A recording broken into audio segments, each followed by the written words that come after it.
इसी पर अहम खबर आपको देते चले, सक्खर में निमृता की पोस्टमार्टम रिपोर्ट बोल न्यूज ने हासिल कर ली है। निमृता के जिस्म से मनशियात या किसी नशावर अशिया के इज्जा नहीं मिले। रिपोर्ट के मुताबिक ये बात सामने आई है। अहम खबर है जिससे आपको आगाह किया जा रहा है। इसी हवाले से ब्यूरो हेड सक्खर शाहिद अली हमारे साथ मौजूद है। शाहिद अली बताएगा, बोल न्यूज ने पोस्टमार्टम रिपोर्ट हासिल कर ली है, क्या मजीद कहा गया है इस रिपोर्ट में?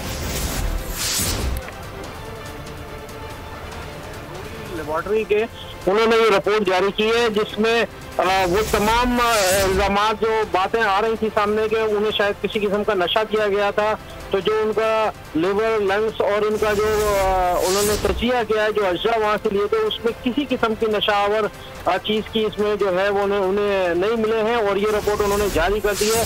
तमाम किस्म की जो नशावर चीज़ें थी उसके हवाले से नेगेटिव रिपोर्ट आई है और ये रिपोर्ट जो है बोल ने हासिल की। सबसे पहले अपने नाज़रीन को दिखा रहे हैं कि उनके जिस्म में जिस वक्त उसकी मौत वाक़ई हुई डॉक्टर निमृता की, तो उसके जिस्म में किसी किस्म का कोई नशावर चीज़ नहीं थी। इस बात की जो है वो तस्दीक रोड़ी लेबॉर्टरी ने कर दी है। डॉक्टर हसन अबड़ो हैं जो केमिकल एग्जामिनर हैं। सबसे पहले बोल न्यूज़ ने ये रिपोर्ट हासिल की और अपनी नाजरीन को दिखाई। बहुत शुक्रिया शाहिद अली, आपने हमें तफसीलन अपडेट किया।